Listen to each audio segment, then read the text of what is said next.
I hope somebody out there just tossed up a gun.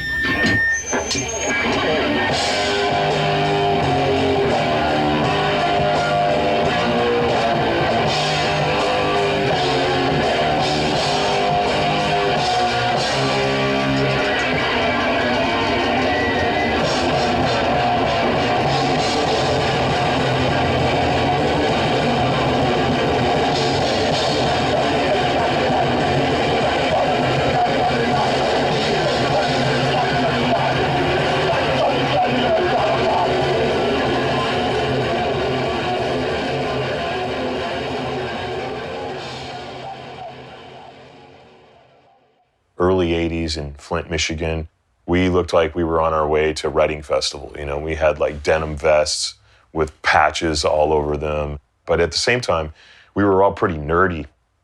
Like we weren't really into like heavy duty drugs or anything like that. We smoked pot and drank and stuff, but we weren't too crazy. We did acid once in a while. So it was kind of like we were just as nerdy as kids that were into Star Wars, but we were into metal. Matt came over one day and he was like, "Cool, man." And I'm like, "Yeah, buy a guitar, dude. We'll start a band." And he bought a guitar, and like within like a month, he was one of those people that just took to it like a moth to a flame.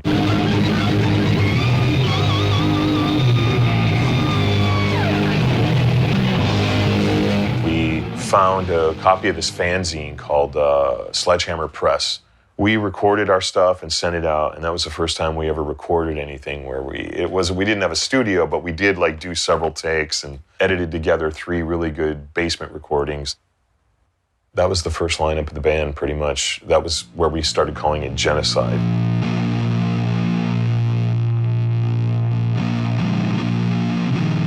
I got this book for Christmas when I was a kid. There was a little bit in here about Roman Polanski's Repulsion, and this photo, I found it to be really haunting.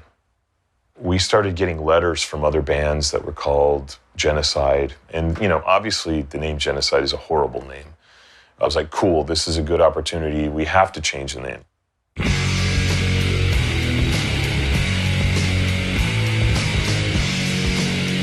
When I actually heard Repulsion for the first time, it blew my mind, because I was like, oh my God, it's okay for me to play like this. Like, I thought it was the weirdest thing, like nobody would like it or whatever. Like, not only is this okay, it's like everybody's influence. Repulsion are the first guys to do it. Like, they invented the sound.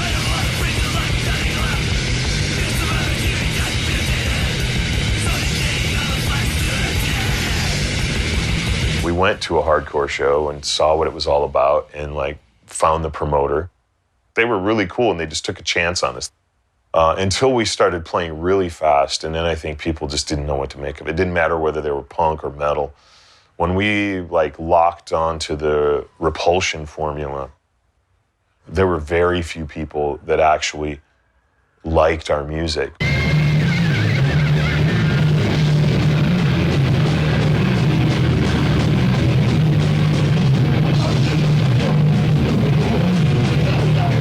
So what happened was Matt and I went to Florida in early '85.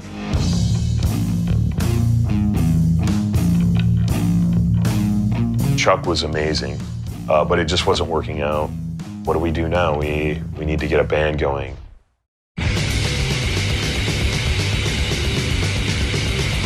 There was an article in the paper about a group of friends who had been busted for grave robbing.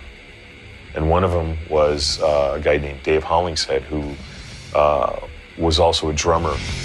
We got him to start playing like speed metal sort of beats, like Slayer, but he had never done it before. So when you're playing like double time on the hi-hats, he couldn't really do that, at least not fast enough to really, blow somebody's head off. So we just kind of said, all right, just cheat. We used to call it the cheat beat. Hit the hi-hat every other time, as fast as possible.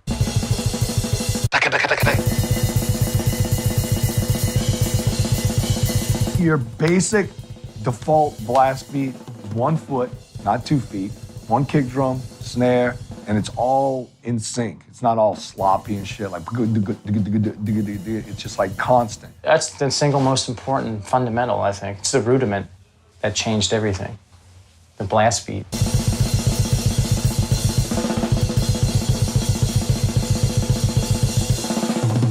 Oh, there's so many. There's the traditional blast, the alternating. There's no cheating. Yes, I referred to it when I was a kid.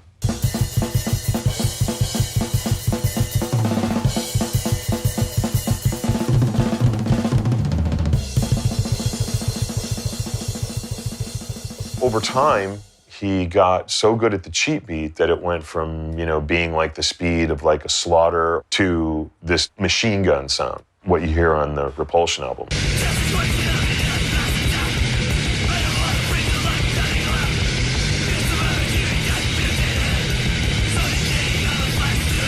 We were planning on releasing it as an album, but we were very disappointed in the way the recording turned out.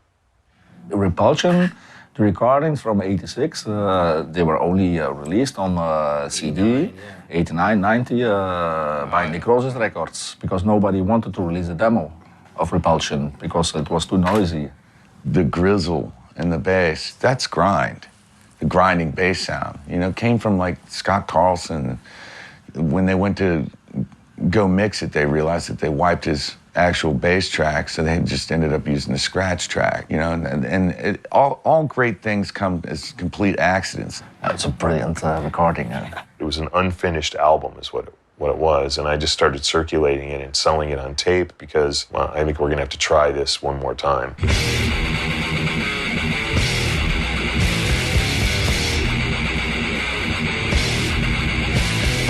Flint, Michigan is definitely part of our sound.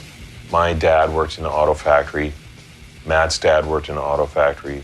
Aaron's dad drove a truck that delivered automobiles made in the automobile factory to dealerships all over the Midwest. That's your future. Like, you're gonna be working in an auto factory.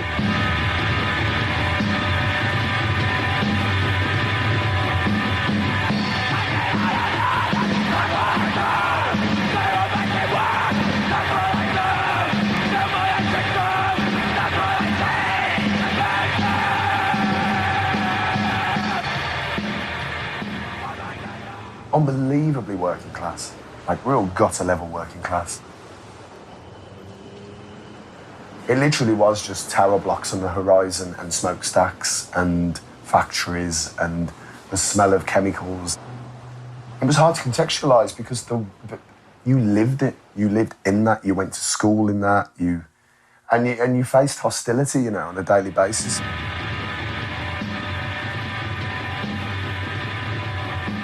Initially, I was brought up in a house that was literally a commune, which was basically full of heroin addicts, which my father was one.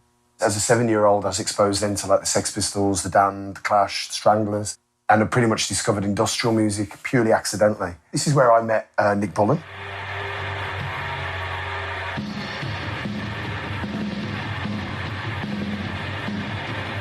And this basically led me towards joining Napalm Death.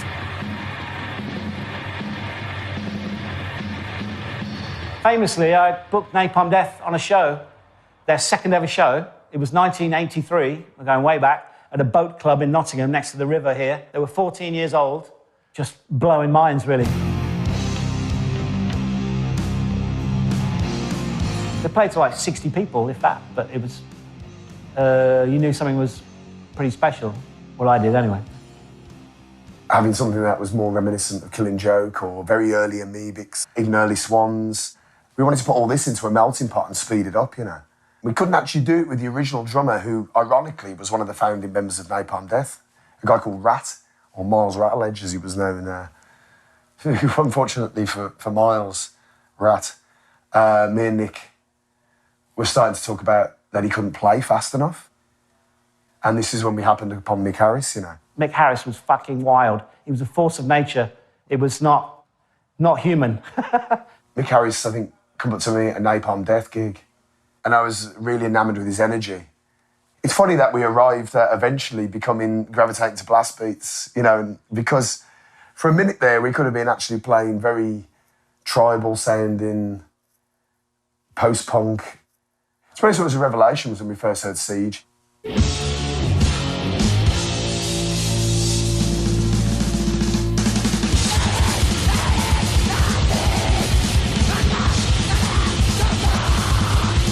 It blows my mind that bands like Napalm Death and Drop Dead, who, you know, got their name from Drop Dead, the bands that good, you know, call us an influence. It's very much an honor for that. A lot of bands achieve their speed through what drummers will call a cheap beat. They'll simplify the beat to make the music faster, but Rob never did that. Rob played the full British discharge beat only at a much higher tempo. He was just a really raging drummer.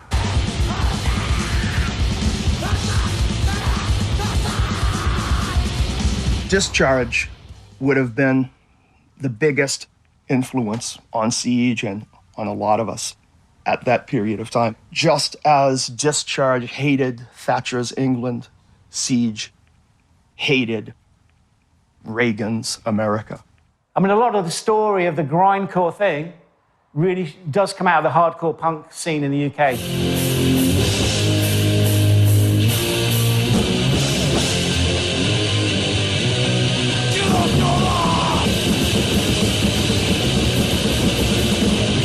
The grind scene, I find it more political than the metal scene generally.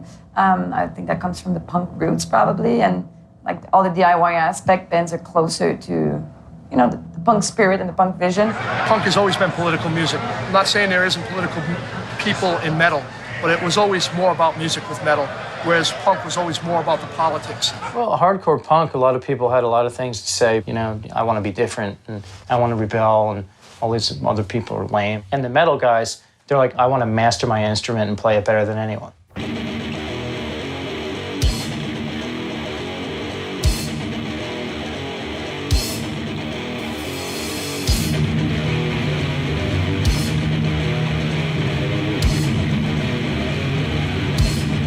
The A-side was recorded, I think, for a potential release as a split album. That was the thing back then. Justin basically gave me the tapes and said, well, sold them to me. And I'm like, right, but now I need the B-side. Justin became a little bit disillusioned, but he was friends with a band called Head of David.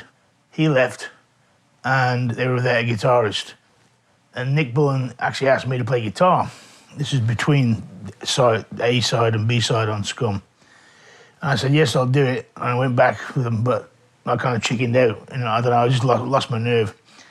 And so the band went through a weird period for a few months where they weren't really doing much. So Mick Harris was kind of left on his own, and he recruited Lee Dorian, Bill Steer. As Mick got a new lineup together, the idea was, let's do another recording and have an A and B side. So that's kind of the way it turned out. I mean, it's two different bands, Mick Harris being the only constant, a bit crazier. I mean, they never rehearsed, they never planned anything. It's hard to explain how unprofessional it was, looking back on it. It was just a very fun outlet initially, but I didn't think it was going to go anywhere. I mean, even being in a band was a bit of a fantasy, really.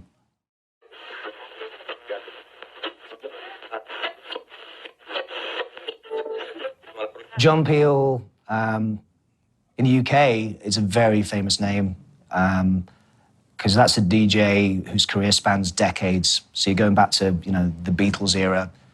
I guess as the years went by, he managed to attach himself more and more to the extreme fringes of music. I was exposed to so much music thanks to John Peel, you know. I was a 10-year-old kid with a tiny little radio, a little wireless radio, battery-operated radio, listening in bed when I should have been going to school. So you can imagine the first time I heard John Peel play anything off Scum. I'd left the band by the time he first played Scum.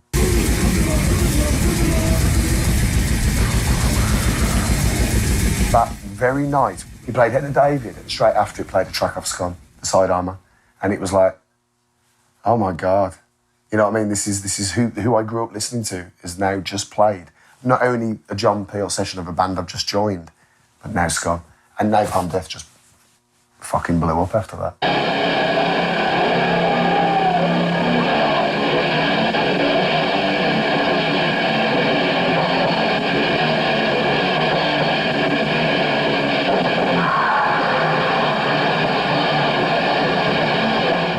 Momentum from Napalm was so rapid because of what he did for the band. Well, it's a very brave thing. I mean, you know, even nowadays when something's confrontational, people find it hard to digest, you know, but back then I think it was even harder. It was just hard to take in. You know, you're just a kid and your music's being played on national radio.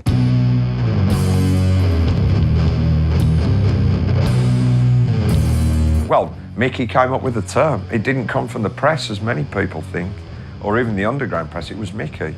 A lot of alternative indie magazines were then focusing on grindcore. To them, it was a completely new thing. Even though, to me, Napalm Death was always a really fast, hardcore metal band, when the term grindcore came out, that was a whole different spectrum then, really. All the hardcore kids were like, man, you heard this fucking Scum record? It's completely ridiculous. Play side 2 first. Play side 2. Don't play side 1. Side 1 kind of sucks. Play side 2. And I'm like, really? What's it like? He's like, oh man, it sounds like fucking Popeye screaming at people.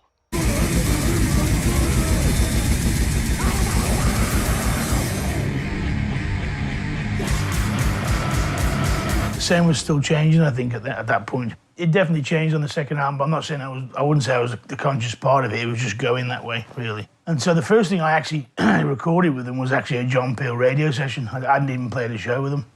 So we did a couple of new songs on that. But it wasn't until we did the second album, really, From Enslavement, where we used the songs that I'd written. I was at a store in Houston. I'd go to Houston a lot for shows, and we'd go to these, they had really good record stores, and I found Napalm Death, From Enslavement to Obliteration. And on Marker, it was written fastest band in the world. This is the fastest album ever made, and I was like, oh man, I gotta have that. So I went out and bought it. I put it on, and the first song's really slow. I'm like, this isn't fast, man. I'm not into this at all. Then right after it just kicks and it takes off for the entire fucking record. That second song kicked in, and he was like plugging in a Christmas tree.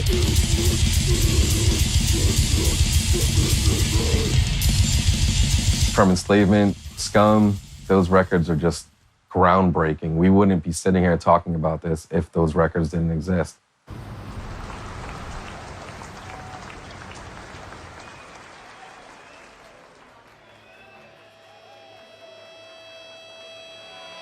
We're PLF from Houston, Texas. Let's fucking grind.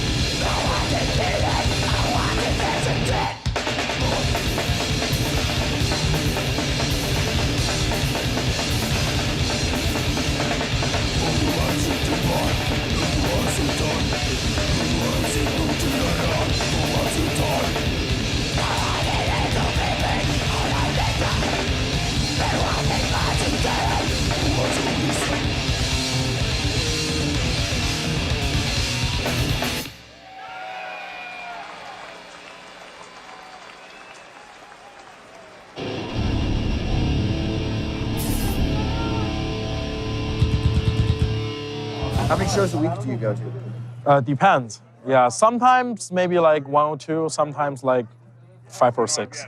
A week? A week.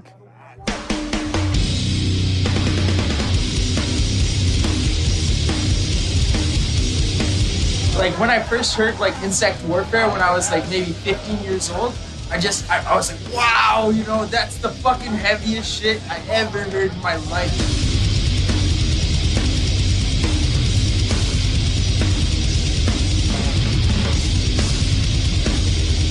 It's a very honest genre too. You just pretty much play as fast as you can, scream as loud as you can, just fucking go balls out. is pretty fucking extreme. I'll acknowledge the fact that the average population doesn't even think it's music, but you know, it just keeps getting more fucked up. We call it music, but for maybe like most like random, like normal people, they think this is noise, especially where I'm from. For sure, like compared to like Asian pop, like K-pop, J-pop, whatever, that's like, this is like noise. But for us, this is true music. But I think the thing that all things grind that like really like dialed it all in for me was Terrorizer. Like Terrorizer, the like one and only American grind band, like Jesus Christ, dude.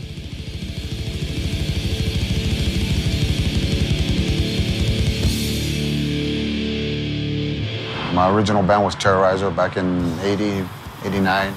Back then as kids, we didn't have much. Like a couple of pedals, which we, a couple of pedals and whatever we had, and we just try to get the best sound out of it. This one guy used to come see us practice all the time, and he told us he had a drummer. Well, the guy takes off, half an hour later, he walks in with Pete.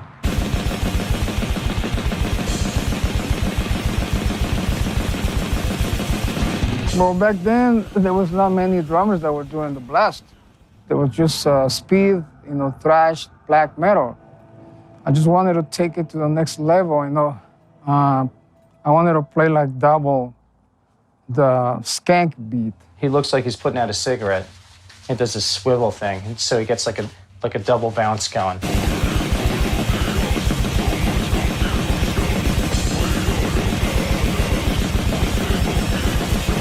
When me and Jesse heard that, right there and then, we told him, well, do you want to join the band?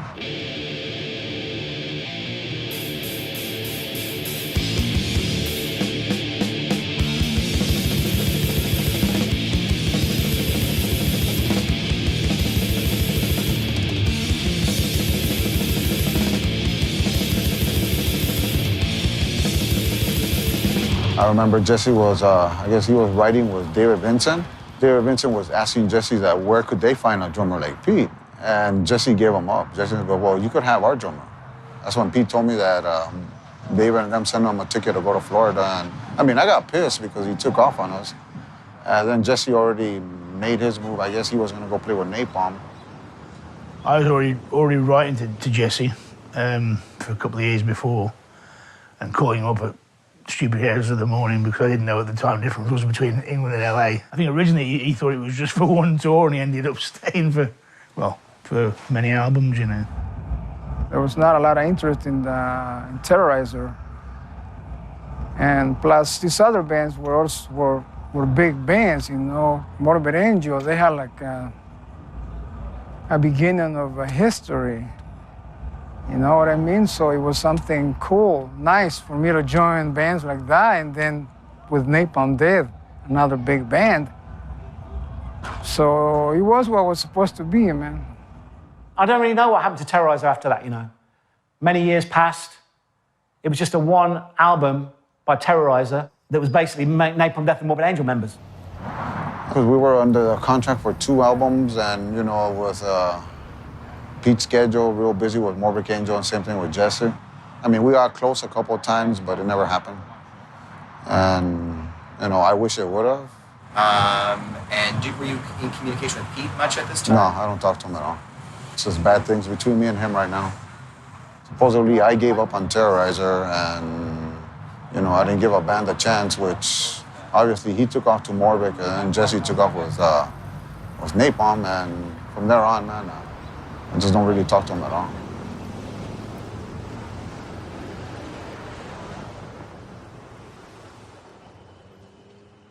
I did a radio show at the University of Ottawa, a metal radio show with a friend of mine, and I was discovering a lot of bands that way, and the way I got into grindcore was one day he put on Brutal Truth's Walking Corpse from Extreme Conditions. It's such a classic song. The way it starts with like this terror and it's like, ah!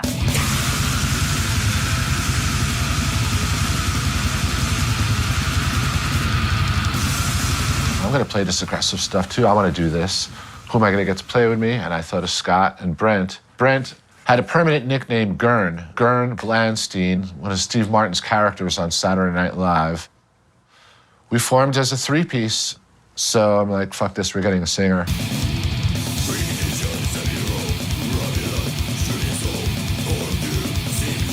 Kevin was just a scenester. He'd already gone on the Grind Crusher tour in England and everything, and wrote for CMJ, College Music Journal. Me and Dan were doing something else, and then he got really tired of fucking doing vocals. I recorded something with a drum machine and had him sing over it. Some of those riffs actually turned into Denial of Existence.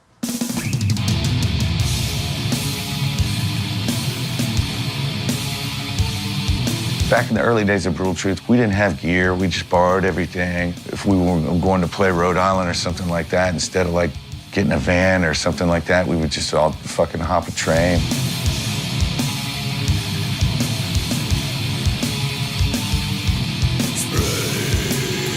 I was hanging out with people like my friend Jim Welch, who at the time was running Earache USA. And all these bands were already on Earache, and we were friends with Jim. It seemed logical that that would be a natural label to go to. It just captured the attention of Dig that Danny Looker was in a grindcore band, and they were supposed to be fast as hell. I used to write for Maximum Rock and Roll fanzine in the States. I was like their UK correspondent, if you like. I dabbled with promoting. I didn't know at the time, but I'm a bit of an organising kind of guy. You know, I tape traded with Dig back in the day, and also had a publicity job at the record label. I went from being a music fan to a facilitator, or whatever it's been called. That's what Earache did. We were facilitators, initiators. That's what I do. I'm like, I'm ringing bands up, get in the studio, do this. Quite forceful sometimes to do it. In the Earache history, when the American bands were getting signed, a bit more professionalism came in. We started rehearsing a lot, writing more music, and that's when the whole speed factor came into being. It worked out good that we ended up getting somebody that had never played grindcore before, because we were able to kind of mold him a little bit. Rich was straight up punk rock. He came from that Philly punk scene. So, you know, grind was absolutely new to him. I mean, it was the kind of thing where, like, I joined the band, and then 2 or 3 weeks later, we, like, went somewhere to, like, write an album, and then right from that, we left for a tour, and then I played 250 or more shows a year for the next 5 or 6 years.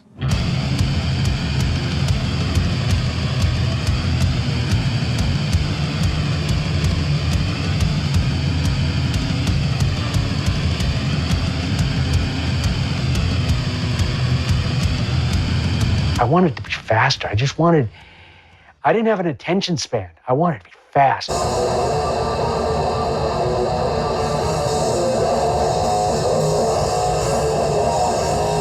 The intensity. Yeah, that's a better word. Intensity, not speed. You know, it's supposed to be like really intense. It actually is pretty much addictive, I think. You know, the adrenaline, you get more alive. I'm a huge adrenaline junkie, and it's just great to be part of this huge thunderous noise.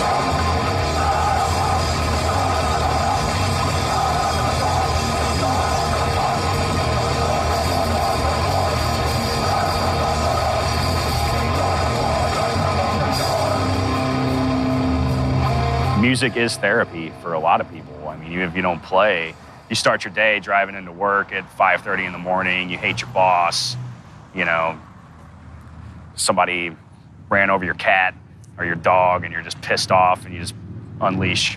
One child every 5 seconds is neglected. One child every 5 seconds is abused. One child every 5 seconds chooses the eternal ways. It's sort of like my art, you know? You know, I don't really play music. I'm not really a trained drummer. I just sort of enjoy grinding. I like to play grind, and I like to do grind vocals and yell and play super fast, and it's very much of a emotional and physical sort of outlet for me.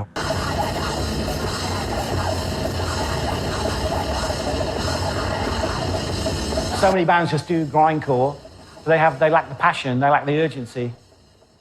I mean, I still don't know the exact reason why those guys quit Napalm Death. They couldn't really see beyond playing to like 60 people. In their minds, and in everyone's mind really, it was a small scene. How could it ever get bigger? But things happened so quickly. 6 months in the band back then was like a lifetime. I viewed napalm as this thing that's just supposed to be very extreme, like a short, sharp shock. And I didn't really see it as having much longevity, which sounds ridiculous now, obviously, but that's kind of how I looked at it. Lee and Bill had left after a Japanese tour for various reasons. I was pretty devastated, really.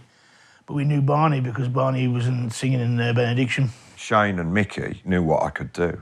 We thought Barney would be a good person to come in because he had a lot of energy. Look into my eyes. What do you think you say? What's in the me? But all the state was meant to be. I was kind of that token roadie who did nothing except drink and maybe lift a cabinet a few yards down the road. Napalm Death at your fucking service. This one, my friends, is about that person you know, those people you know, who walk into a room, manage to hate everybody, hate everything. Napalm is a paradox, as are many other bands of this ilk. We have very, very aggressive, extreme, violent sounding, which is the important part, music.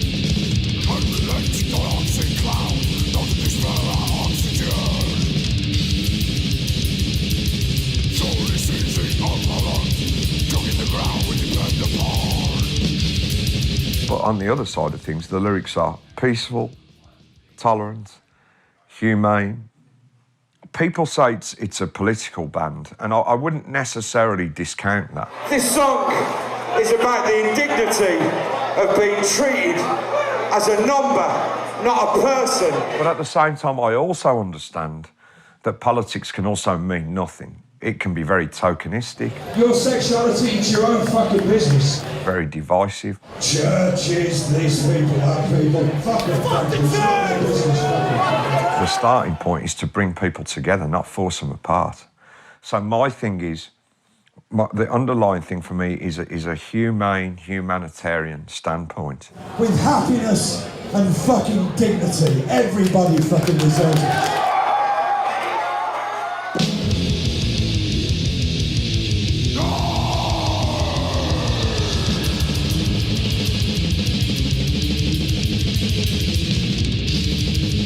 This kind of music was always really integrated with like giving a shit about things. And I think that's kind of says something about the general, you know, attitude.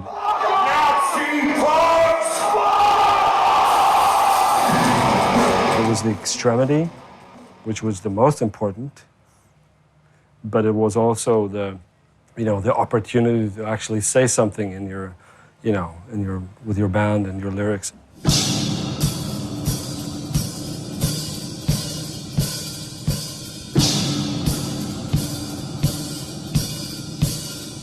What did we do that was so bad? It is offensive. It's stupid. It's blue humor. It's dumb. It's childish. It's sophomoric. But we know it.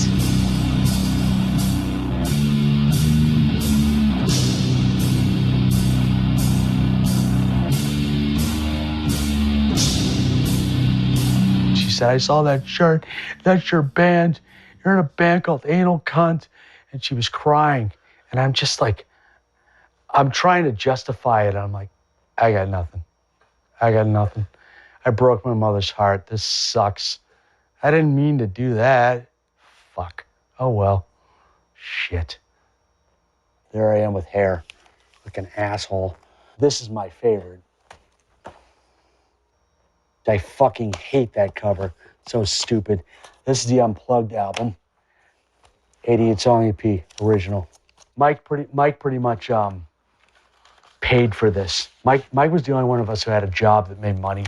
He was a press operator at some print shop. And I think Seth pretty much convinced him, like, all right, so you give me like $200 a week and we'll get this record out. I was like, okay, here.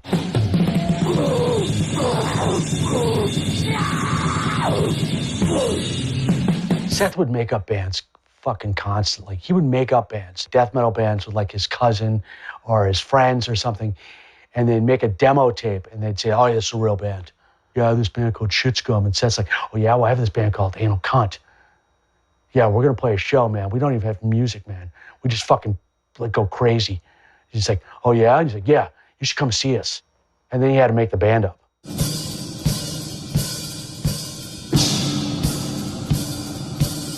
Our first show ever was a rehearsal. And we played in front of his mother, his two brothers, Easter Sunday. No joke. And I remember his grandmother just looked at us and says, you guys are gonna get yourself killed if you do that.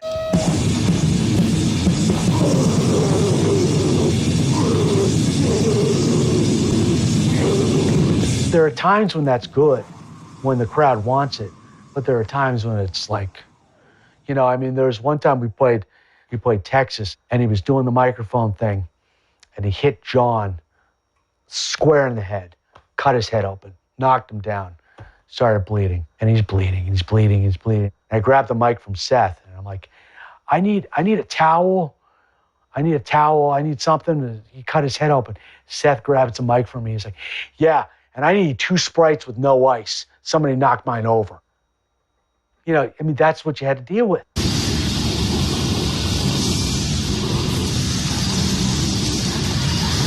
I never listened to them myself. That's not the kind of music that ever attracted me. You know, I don't think everybody associates grind with Anal Cunt. I think there was enough other big grind bands that anybody that knows a bit will know that it's just a subgenre of grind. Now I can respect like the noise aspect. I can get that. And then I guess they also get like a little bit of a pass because there's like, they started it, I guess. I don't think they were really ever that serious of a band, but you know, they became more of a real band after a few years. I do not like Anal Cunt. I think Seth Putnam was a piece of shit.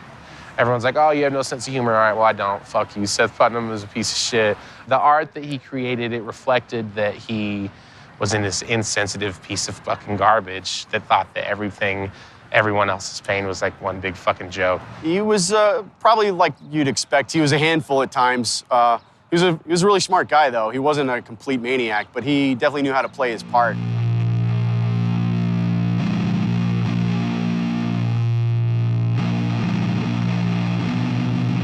I had already gotten tired of the gigs and traveling because I was the only one that could rent a vehicle, and I was the only one that had a car, the only one that had a credit card. So I could see that it was leaning a lot on me and my resources for doing it. So Tim told me he wanted to get out, and I told him I wanted to get out too. Hey, that fucking cunt called us a fucking bunch of feminists. Go fucking to hell. Thanks. Fuck you. Fuck you, all Berkeley PhD. Fucking get the fuck. Don't let Tim scare you. You'll get sick. It got really bad. It got really stressful. Sometimes it would be great. You know, sometimes the crowd would be crazy and the crowd would be with it and it would be great. And sometimes it would be really hard.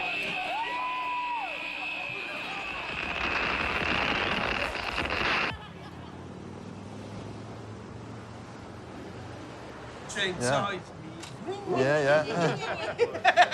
Let's get some of these tats. This is the Grind Crusher tattoo. You know, the compilation LP from Records.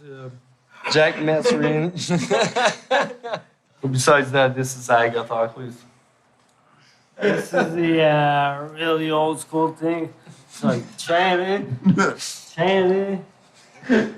is what is the best. This is a typical kids show here in Quebec, a classic show from the 70s and the 80s. Every band from the crew, you know.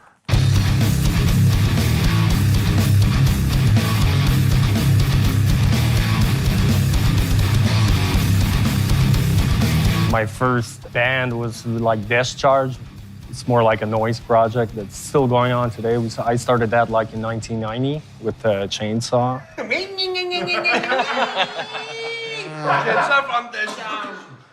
We're still doing this on and off since like the past 25 years, but my first actual real grind band was Think Shit.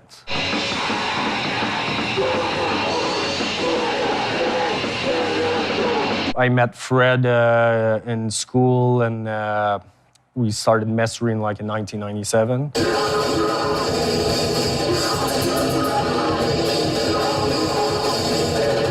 For a while, we were pretty much the only two bands around. We know everybody from the scene, which is from Quebec City to Montreal, even Ottawa and Toronto. It's a small scene, small world when it's grindcore.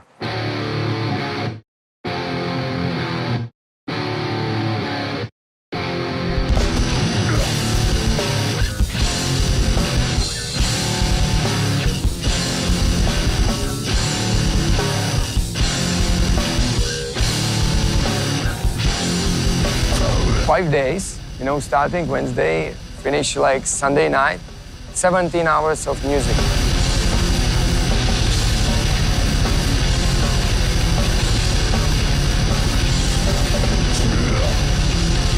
This year we had the best festival in history. We had such a great show like SOB, Terrorize LA, you know. The people just staying since first band till last band.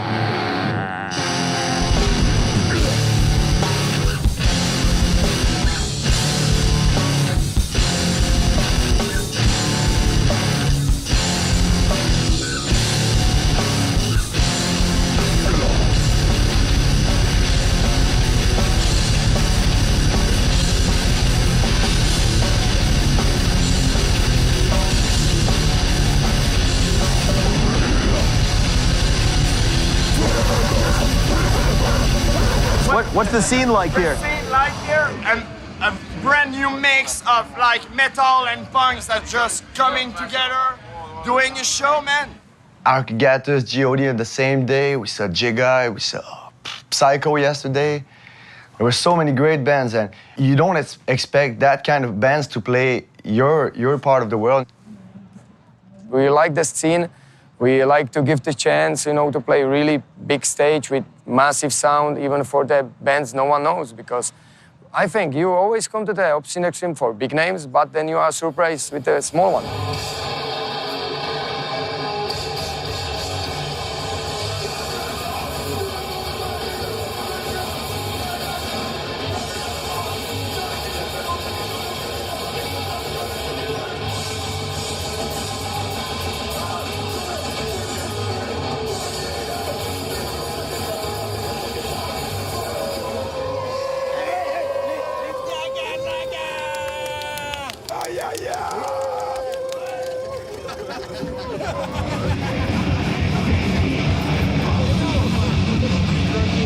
It's just getting friends together, drinking beers, and having some grindcore moments.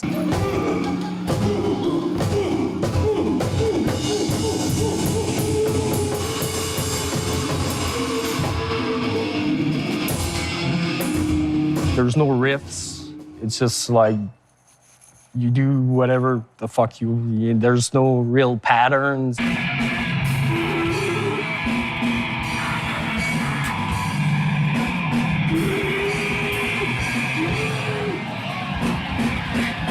You gotta understand why they're legendary and why you're not.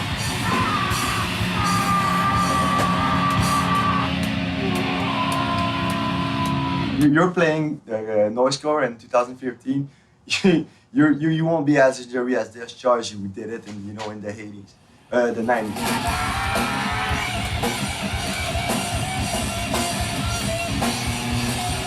Sort of like a joke too, you know.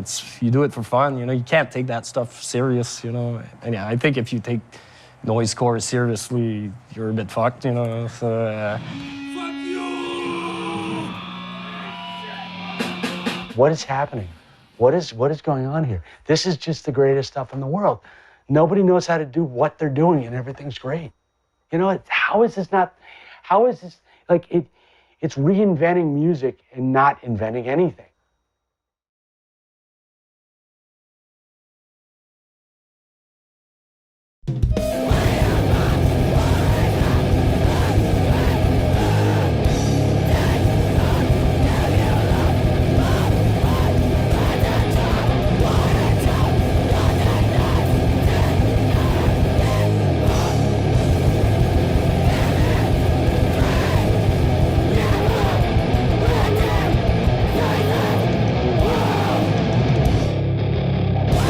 It makes sense that there's less girls in bands. To what I noticed, there's less girl listening to that kind of music. To me, I'm someone in a band, I love music, I scream.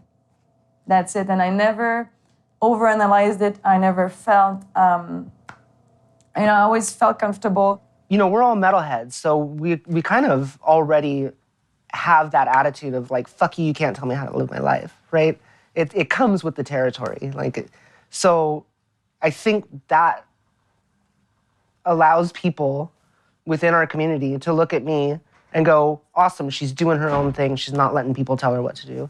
And so then, therefore, there's like a lot of acceptance that at least I feel I receive. I haven't felt any negative responses, even though I've seen them on the internet, right? I'm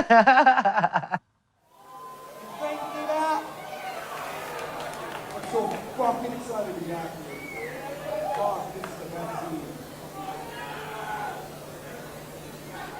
Taking hormones doesn't change your vocal cords. It doesn't change the size of them. Like, once they're shaped, they're shaped. That's it. So you could get a surgery to change it, but it's wildly successful. So the way I learned to change my voice was by finding a female vocalist who was within my range that I could sing, and I would put her CD on in my car and sing along with her.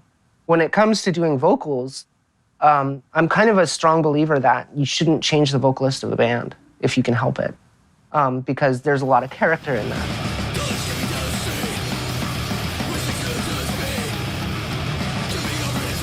I wanted to do something in between Scotty, from Repulsion, and Barney from Napalm Death. I got to hang out with Barney a lot, and we were talking about his vocal delivery, and that it's really hard to mix him because his vocals are so like projected that they just clip everything, right? And I was like, that is fucking cool. Like, I want to do that.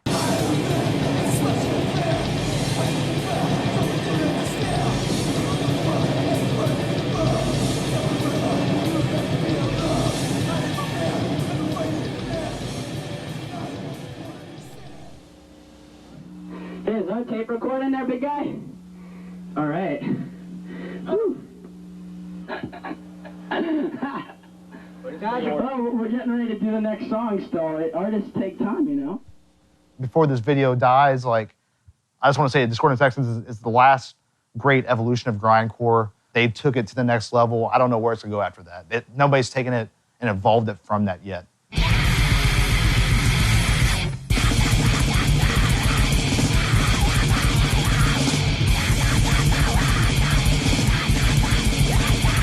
I was going for noisy and fast, and sometimes it would always go toward towards like a melody. When I listened to a lot of music that was trying to be extreme, it was like missing the hook. You know what I mean?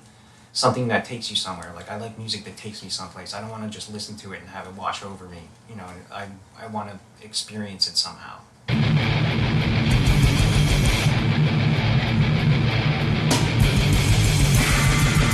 My thing was like, as soon as you slow down, you're selling out. It's not that melody is bad. Like, I mean, I didn't want a bass in the band because I didn't want groove and rhythm. I was so against how metal was becoming accessible. That's why I hated power violence. Because it was like 3 seconds of, oh, we're tough and we're playing fast, and then it's time to start throwing down and like punching the floor and being a douchebag, hipster, fucking piece of shit. Fuck you, power violence.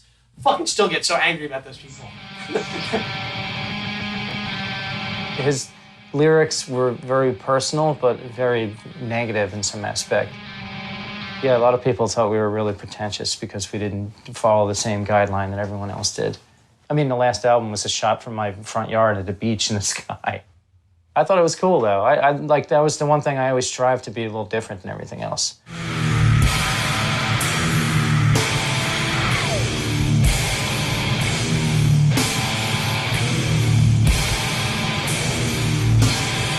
Our first shows were actually overseas. That was where the most interest in this style of music was Japan.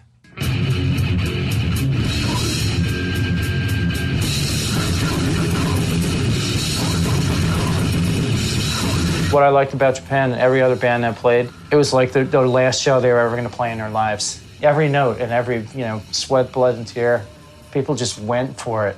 You can try to sound Japanese, you can't sound Japanese. It's the way their equipment is, it's the way the rehearsal spaces are set up, it's the way their shows are set up. It's just a different vibe.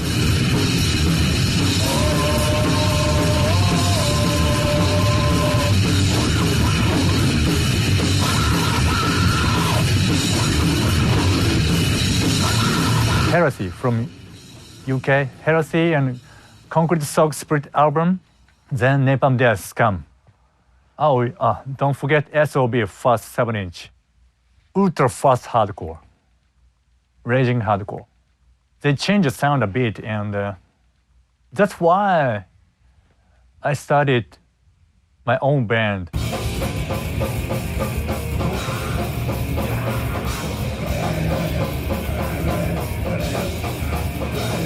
When Unholy Grave started back in 1993, there is no grindcore scene. How many people showed up is not so important to me,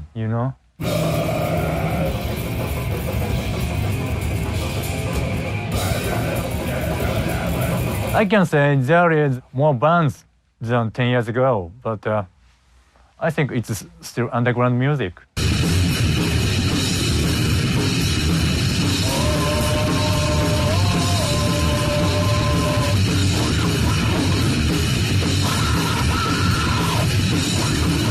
Warsaw, we were like just leaving the country a month out and back in, and then to Japan a month out and back again. These bands like Piss Christ, that's the old style touring where you hook up in a van and drive across Europe. Bands like Piss Christ, I think, really laid the groundwork for other bands from Australia to just make the contacts over there first and go, oh, look, that bloke will organise something for us, that bloke will organise something for us. And they do it, and off they go.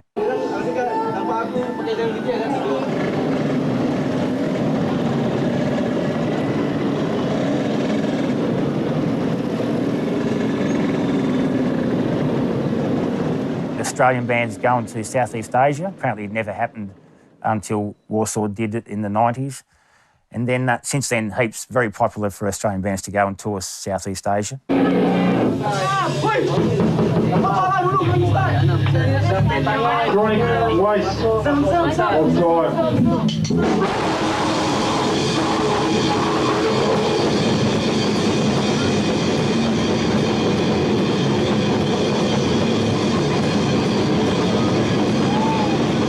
I'm sort of speaking off the top of my head. I haven't done an in-depth analysis of the difference between national grindcore scenes.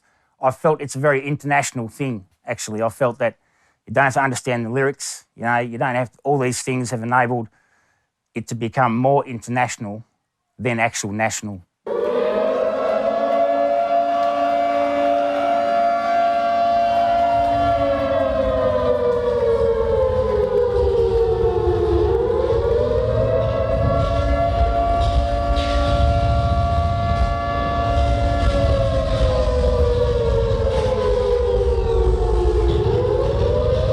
Nazem had a hook. They'd fucking throw something in, and you're like clicking with that. I got it. If you can get that hook and you can just go, hit it, do it.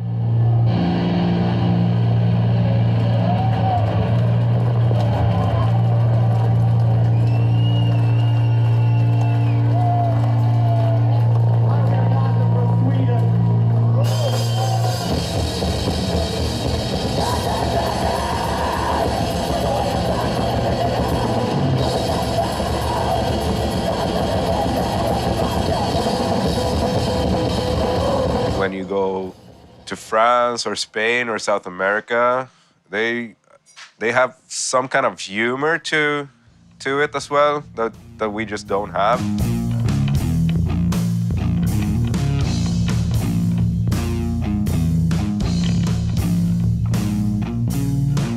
I'm Anders. I'm the founding member of Nasen. I've played every instrument in this band, starting as a guitarist and a bassist, and then going on to be the drummer and singer. So I've been living with this band for more than half of my life, and it's going to stay with me forever.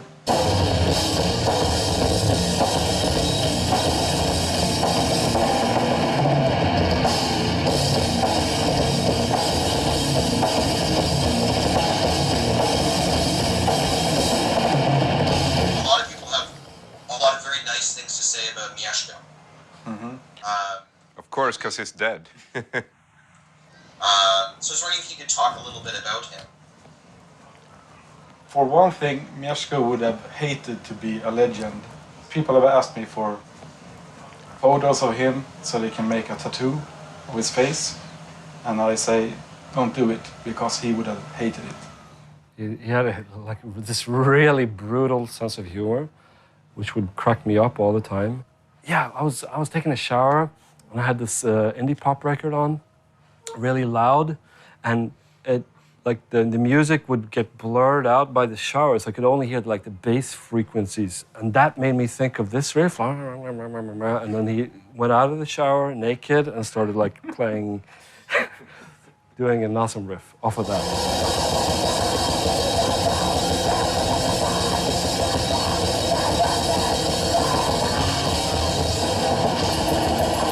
I had a huge amount of respect for this guy, but he had this split personality where he could be the most generous, most inviting, kind person, but he could also be a really arrogant guy that would just be hardcore, cold.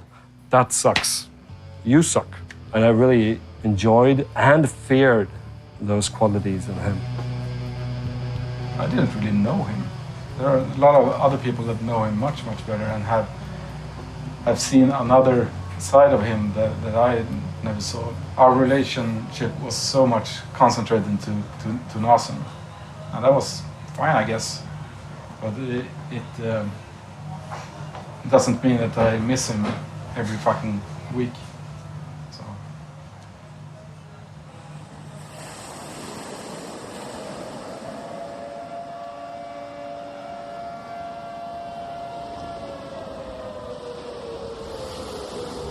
I got a phone call from my girlfriend at the time saying, "Do you know anything about Mieszko?" And my immediate thought was that he had passed. I don't think he had a week off that whole year. He had been working so hard that he really had to go on this vacation. And it's just, it's just not fair.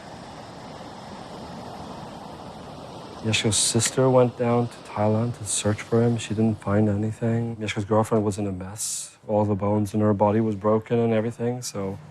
Well, it was quite a strange time because you never expect a band member to die in a natural catastrophe. That doesn't... I mean, someone can die out of the blue in a car crash or whatever, but by a fucking wave of water? The month and a half before his body was actually found after that, and how it was such an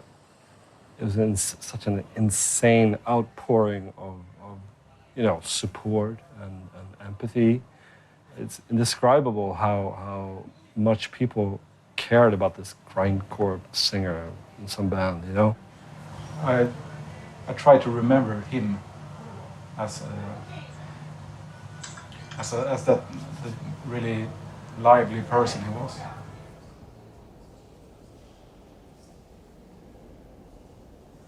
After Mieszko died, it just became this whole sad aura around it. We felt like, okay, so the 20th anniversary would be an opportunity to actually do it in the right way. The core of the band was all original so to speak, not some members. We just needed someone to sing the songs.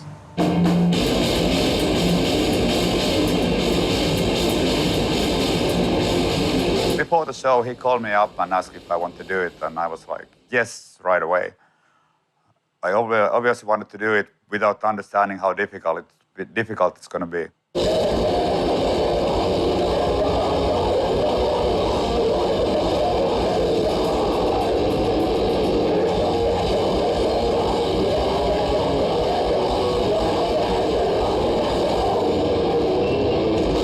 I wasn't trying to mimic, I even couldn't mimic him one-to-one. And I was kind of throwing in some of my own things, which were feeling more natural to me.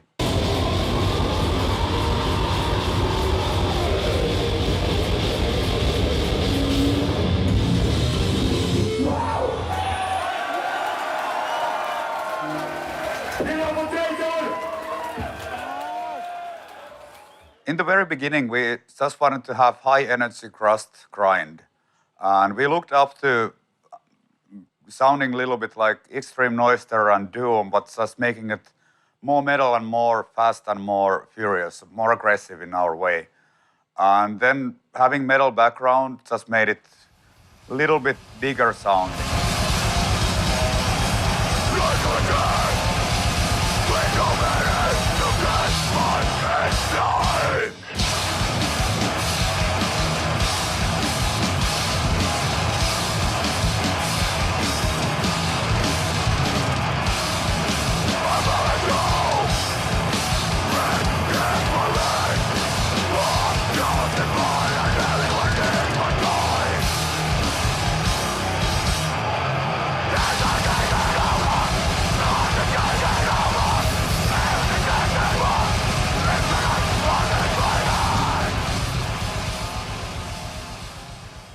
By the time the mid-90s had rolled around, Earache had diversified to the point where they were maybe losing the focus on what bands put them on the map in the first place. Not good communication. They were overseas, and we had problems when we were doing Need to Control, like when they lost all the artwork. They didn't pay us. They sold, I'm sure they sold way more records than they told us they did. There was that deal that they did with Columbia, and somehow we didn't fit into their financial spreadsheet. These bands went from nothing, literally playing pubs, to be on Columbia Records, Napalm Death, Godflesh, Carcass. It's insane, right? But that actually happened because they were selling so many records. It attracted, the major label scenes. This stuff's going to break big next, and it didn't. So we felt we weren't getting any attention we deserved, and that at the same time, Relapse had come up, and Relapse had really grown and expanded.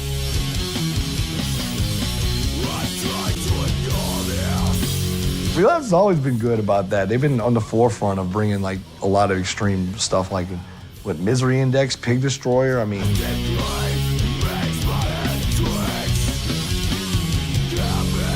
We trust them. There's been a lot of people over the years, different people running the label, but their ethics have stayed the same. We don't even have a contract with Relapse, really. It's just an agreement, a gentleman's agreement. Earache actually stopped signing grindcore bands later. Maybe the last one was Brutal Truth, 92 or whatever. We had a 4-album deal with Brutal Truth, and they kind of preferred working with Relapse, which was okay, but it kind of rankled me a little bit at the time. We had a label that we thought was kind of getting a tiny bit too apathetic, while we had another label that lived 150 miles from us. Like, dude, eventually we managed to negotiate with me and Dig sitting face to face at a conference table at Earache Records in New York. And I just said, look, man, we would really appreciate it if we could just go to a label that we feel is going to be 100% behind us right now. We were young and mouthy. And he said, fair enough, just don't talk shit about me like Jeff Walker does. And Kevin went on to, hopefully Dig's not like butthurt over it anymore, man, but it was weird for a minute, They were young guys. They were like committed to what they were doing, as I was. And between us, we kind of had a good thing going. I mean, it went sour on a couple of occasions in the intervening 25 years. luckily, a lot of them are kind of water under the bridge now, old hat.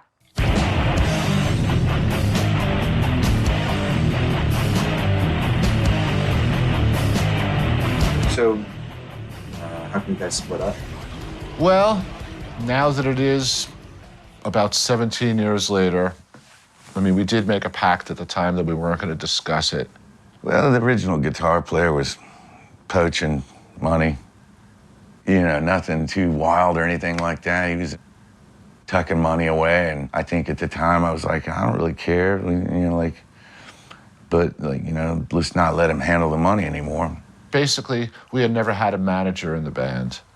Different dudes in the bands were trying to take care of it. We had one guy doing all the band business. Another guy in the band said, what the fuck are you doing? Look, there's receipts crumpled up on the windshield here, you know. I'm not getting in this van to go on tour unless I take over the business. So another guy took over the business. He proceeded to kind of run things into the ground because he didn't know what he was doing either, but because he'd done this hostile takeover, he was too proud to admit it. If you asked the dude running the band, how much money we got in the bank account today? Just shrug at you. I'm just going to say that it wasn't me or Rich. You know, Dan's really non-confrontational, and it was easier for him to dissolve the band than to address the thievery. This just can't go on anymore. It's not enjoyable. I don't play music to make $1 million. I play it because I enjoy doing it. I no longer enjoy this. Fuck this, it's over.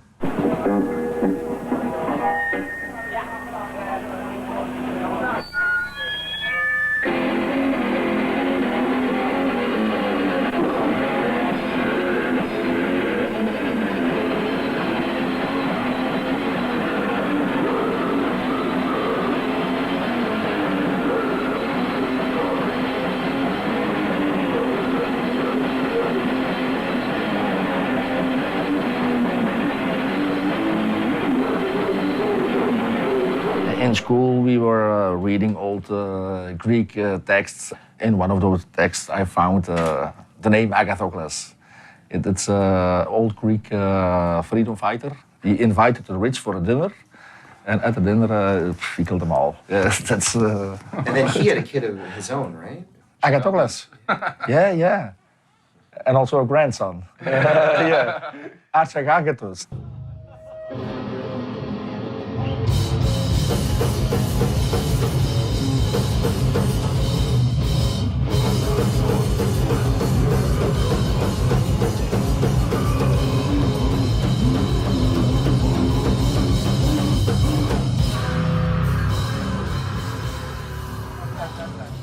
Archagathos is a descendant of Agathocles, the Greek tyrant of Syracuse.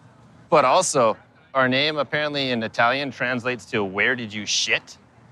We've been told Archagathos translates to the old great one, I think. Old great one. So we don't really fucking know.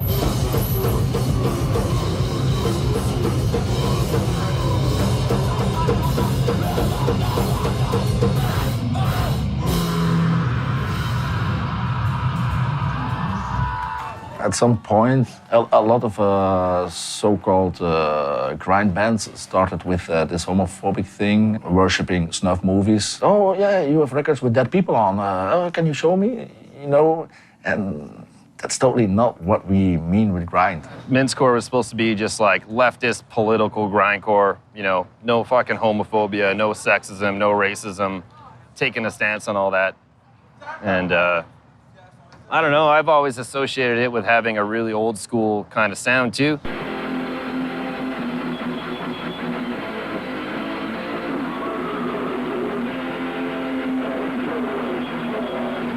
I think of it as a punk rock, politically intentioned reboot of grindcore at this critical moment where things were getting to be, I think, really bogged down in a lot of metal bullshit. I think it's like just intentionally avoiding metal attitude. I think Mincecore was a response to like metal guys being like, oh, grindcore, yeah, that's about like hating women and our bad riffs. It's about yeah, it's punk, man. I don't know, it is political, but it also is a sound, I think. It's like second generation, you know, kind of Mincecore. I was born around the time Agathocles was like doing some of their first records, some kind of silly father-son thing. they worship your band. You know, like this, like in terms of sound, right? Like that's They do it much better. They do They do it much better.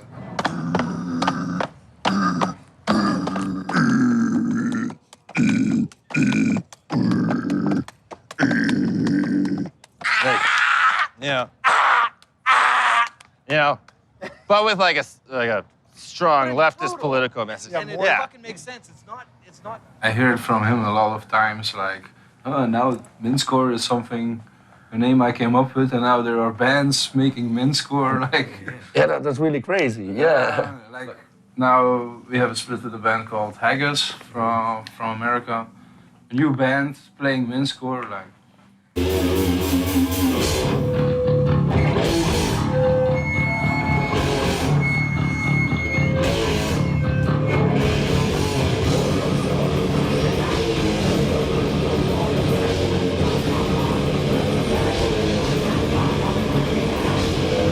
Gore grind is just nasty. It's guttural. It sounds like they're fucking throwing up. Fucking chainsaw just ripping through people, and the vocals are all.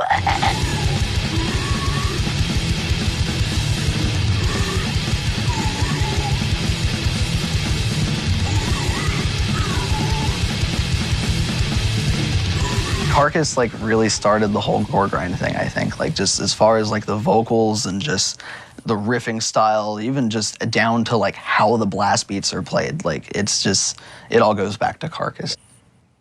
I'd started Carcass, or attempted to in '85. As I got to know Jeff Walker, I'm guessing towards the end of '86, we kind of rekindled the whole thing, and this was the version of Carcass that people later came to know.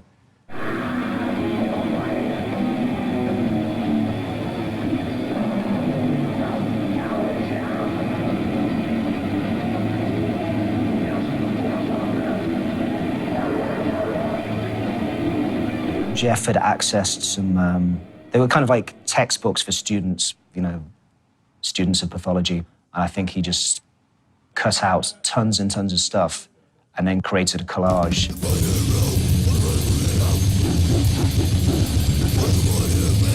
I think there was a little bit of begrudging respect for the sleeve and how low we were tuned. We were using a bit of technology, God, I think it was the SPX 90 or something. Once we realized the studio had one of those, we just went nuts on it.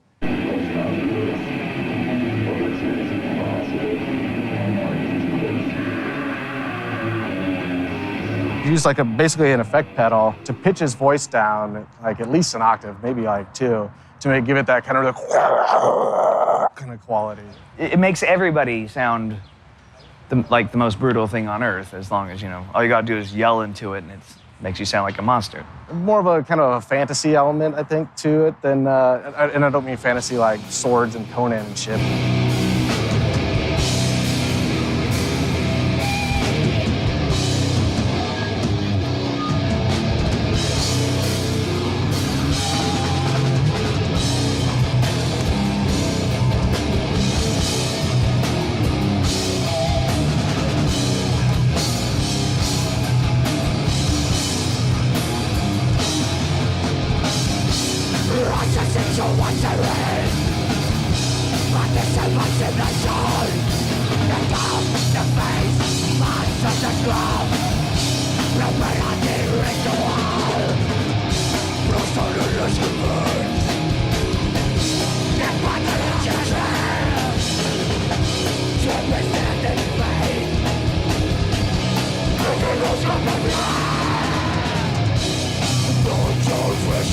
Like you write about fucked up things in your head that you probably wouldn't otherwise dare speak about. There's a difference between like a band that like talks about murder, talks about death, talks about something, talks about bleak, dark, scary, fucked up shit. That's one thing. Promises something for gay people.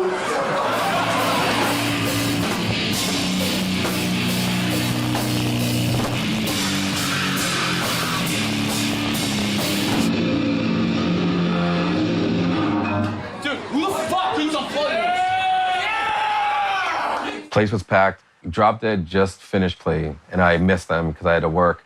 and Anal Cunt's up there. Give a hand to Drop Dead for saving the world with their lyrics for the last 9 years. If it wasn't for them, the world would really be a really Republican kind of place. Seth grabs the mic, he starts walking around the stage. "Ooh, I'm Bob from Drop Dead, blah, blah, blah. Don't eat me, blah, blah, blah." All right, I'm Bob from Drop Dead now. Hey, violence is bad. This is a direct link to the Republican Party. Violence is so bad. The band went on stage and more or less insulted the audience. Is that the guy who beat up Same fucking guy! The singer was Sieg Heiling and dropping N-bombs and saying some really shitty things. Don't ever do that again! Don't ever do that again! I don't care! I don't fucking care! You're not gonna come to Providence and pull that shit. The corner of my eye, I see what I thought was Bob. His face was painted. He was painted up like a devil or something that night. He had horns on and everything. He just knocked Seth, like, clear off the stage. And I knocked Seth off the stage, and then I got in a brawl with the drummer. And then just melee just happens, dude.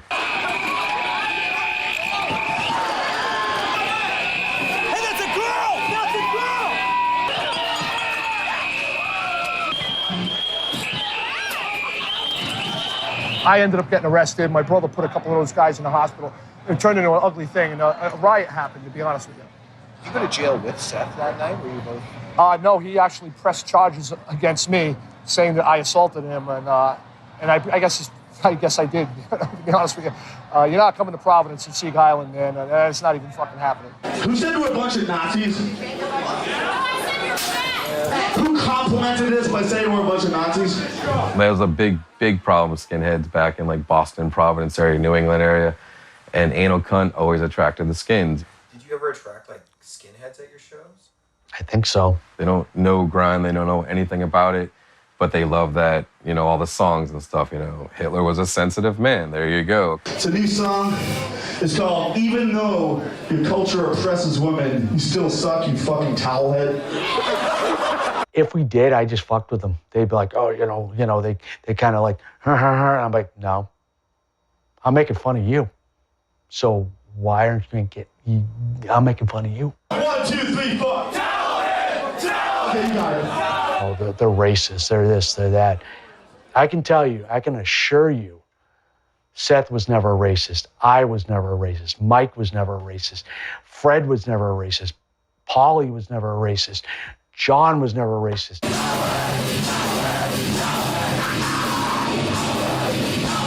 I know a lot of that stuff was tongue-in-cheek, but then a lot of that stuff with Seth was really legit. He was definitely a hateful, spiteful, just angry mess of a human being, What was he like?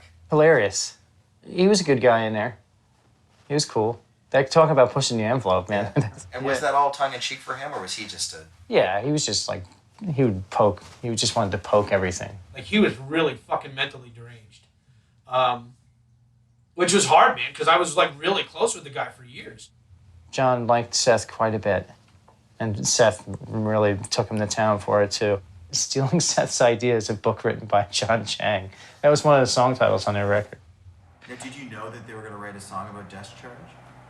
No.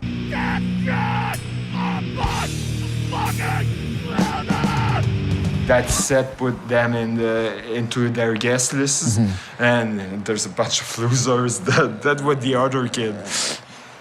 This is the guy. To my knowledge and to what I remember, Seth's favorite bands of all time were Negative Approach and the Village People. He loved the Village People. He saw the Village People more than 30 times.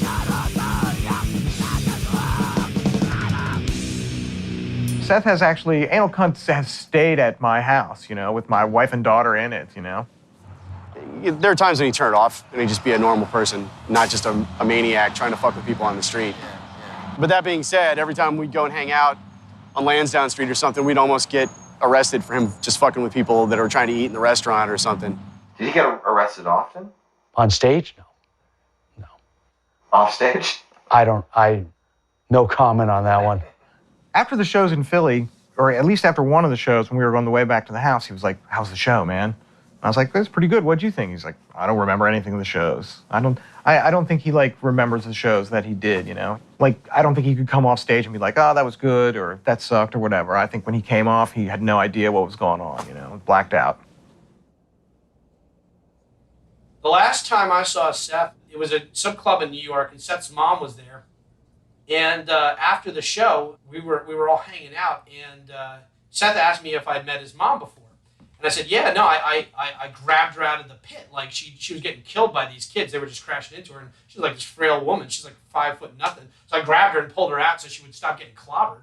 And he freaked out. And he was like, I'm going to fucking kill you.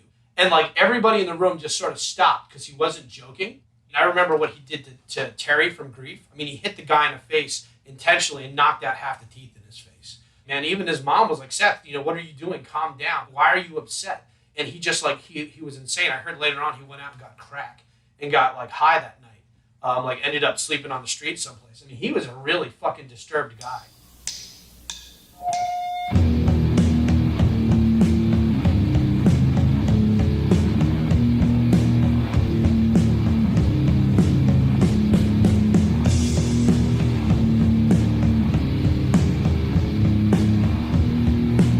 Sometimes the stress of touring, it can do that.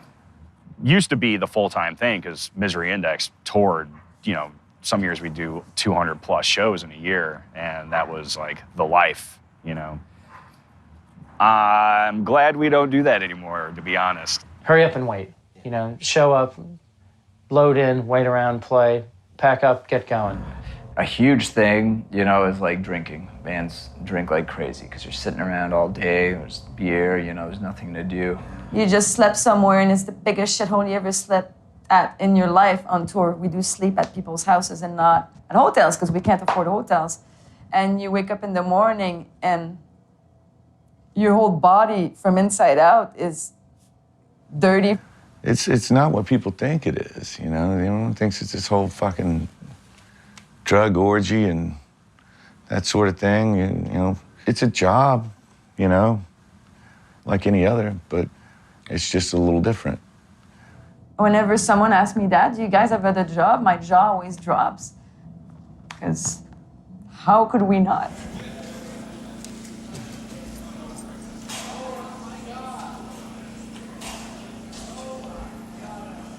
There's no money to be made.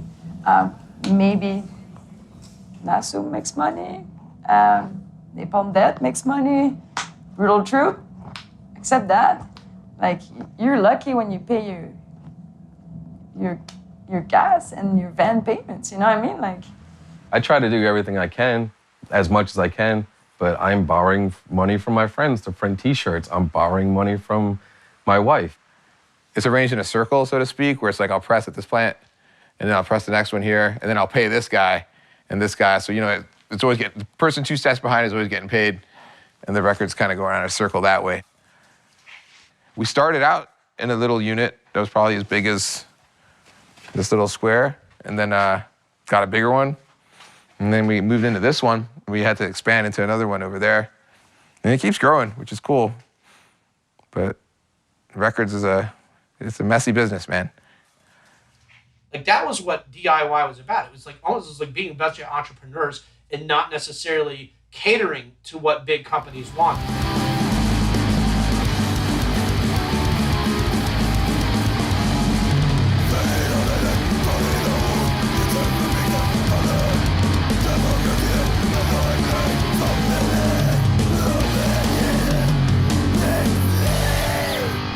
Of course, DIY goes a long way. It can be also a lifestyle in many other ways. Interviews, fanzines, spread your flyers. Getting the recordings, sending it to get mastered, getting the artwork all together. we cut all the covers and we made it multiple layers with inserts and all stupid stuff. Tour manage ourselves. We try to produce everything, coordinate the merchandise. We book the flights.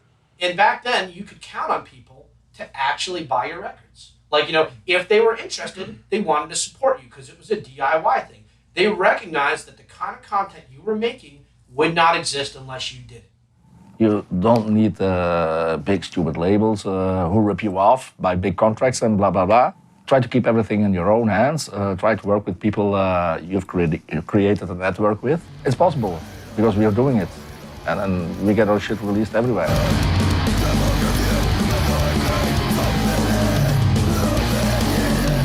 I was working as a booking agent, doing booking and management at Relapse Records. And there was a guy who I was in touch with that organized shows somewhere in Michigan. And he was doing some sort of management for I Hate God, who had lost all of their equipment in the Katrina. It was their rehearsal room was flooded out. This guy put together a benefit CD and got in touch with me. He was like, hey, would Brutal Truth want to do something on this, you know? Because we were friends with I Hate God and played tons of shows with them in the past, you know?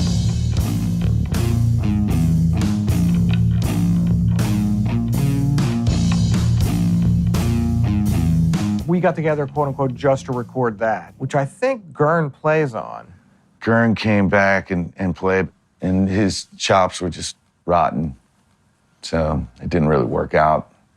But we decided we wanted to do it anyways. We tried this other guy, Jody, who'd done some stuff and killed a client and stuff, and he was okay. But Burke was more of a fit.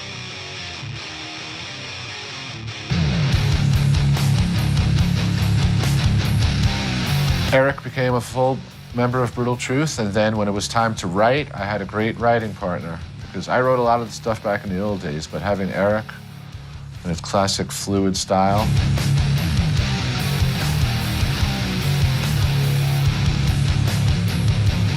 The 2 records I did with him are fucking awesome. I'm very proud of him, and I love him, you know? So it was definitely a good feeling. I feel fortunate to play for 3 of my fucking favorite bands, you know? Will you please welcome Mr. Eric Burke, ex-operator.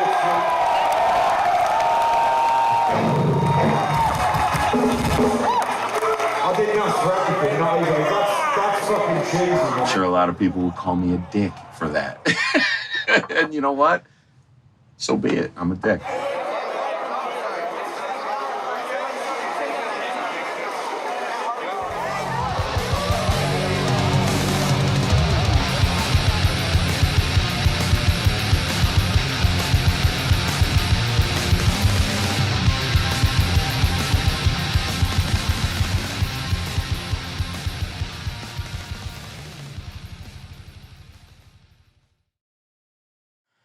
He was a really good friend of mine. We were like brothers, really. 4 of us lived in the same house. There was me, Danny, Jesse, and Mitch. Lived in the same house. You know, we went out, drank, partied. And Jesse was a very good guitarist. He's a very classical guitarist as well. Jesse was one of the nicest guys ever, you know. Apart from being one of the godfathers of grind. Like anybody, you have perhaps corners of your personality that, you know, you don't show everybody. He never drank really that much when he came to England, and I think, you know, when you're young, and especially a young American moving to England, but I think towards the end there was just a lot of stuff going on in his head with various things, and he was drinking a little bit more than perhaps he should. I can't pinpoint to the exact thing that was going on towards the end, but it got very intense. I think it started to affect his playing a little bit, really, unfortunately. And I was really concerned for him. And it was kind of my suggestion, or our suggestion, that he go back home.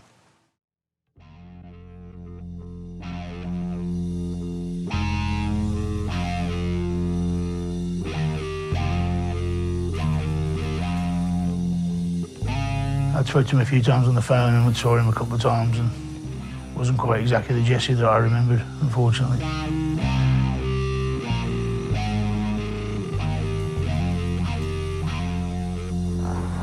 I mean, it's sad because the way it ended with me and him, I go, bet you if we would have had more time, we probably would have talked things out, and who knows what could have been. But it's just bad, man. Yeah, I wasn't even allowed to go to the funeral.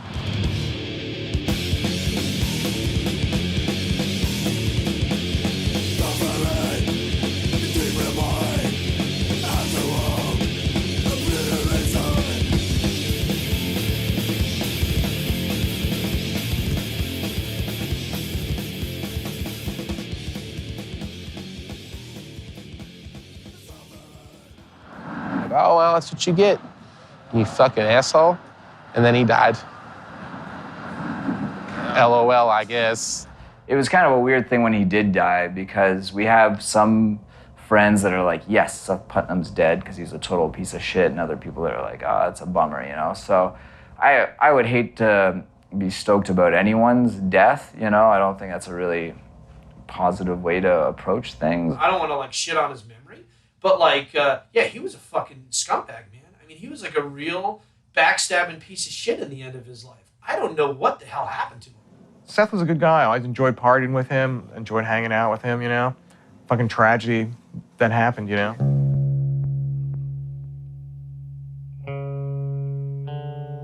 You know, we were obviously older, and he had gone through the coma. We got together, and we did our 20th anniversary show. We did a show in town. It was, you know, and this is one of those moments where I never thought I'd ever see. It's like we played in our hometown to a fucking sold-out crowd of just crazy AC fans. I'm like, never did that ever happen in our town.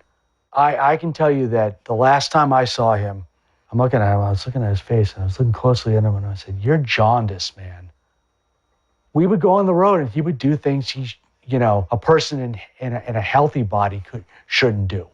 And he was doing stuff in a body that had been really fucked. And, you know, he would be like, I'm gonna go do this. I'm like, hey, look, man, you're an adult. You can do what you want. I can kick and scream all I want, and I can't do that anymore. When his wife called me, I was not surprised. I was disappointed.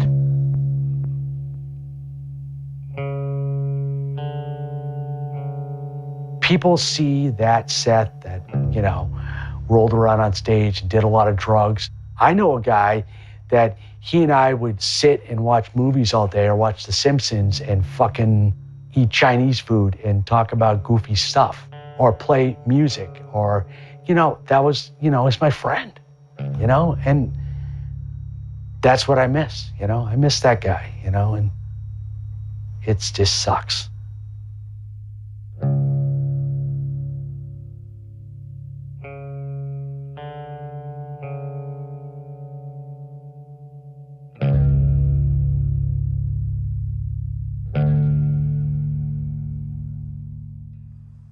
Grindcore's kind of, I don't think it's just aping what the original bands did. It's not really that fresh, is it? I mean, the future of grindcore really is, I would say, some electronic element. I don't actually know for sure. Someone's got to surprise me. But if it's not, if it doesn't include that, it wouldn't be very contemporary music, I don't think.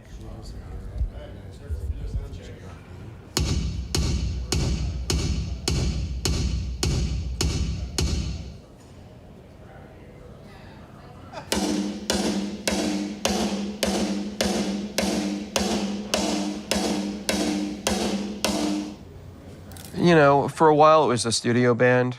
We played 3 songs at a New England metal hardcore festival in 2003, something like that.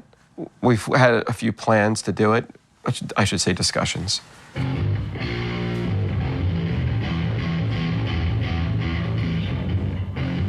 Back tower, feel good? Back to audio. Is this your stage getup? 2, 1, 2, 2, check! Check!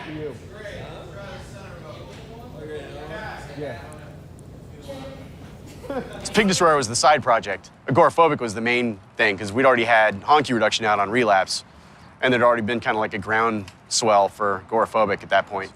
And was there ever a thought of having a drummer for Agoraphobic, or was that always the... Yeah, I mean, we always kind of didn't really want a drummer, but we did entertain having a drummer, and I practiced with Dave Whitty a couple times in the early 90s.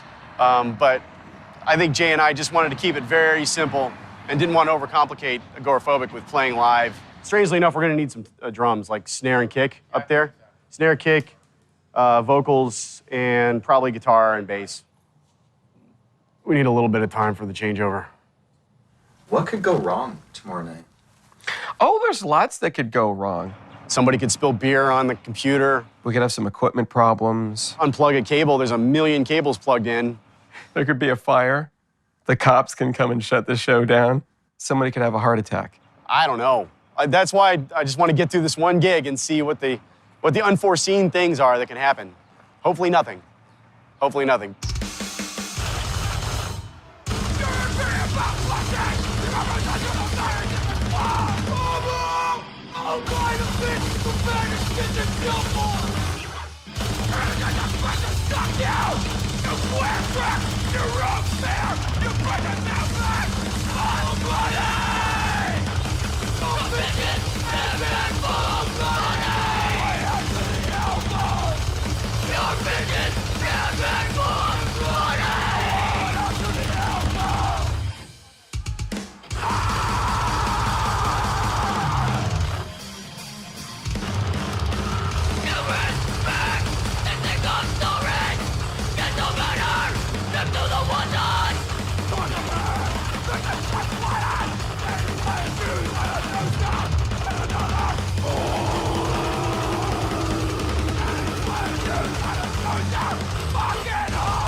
I wanted straightforward, everything fucking red, bleeding through everything, noise, just go. You know, code red. Hit it.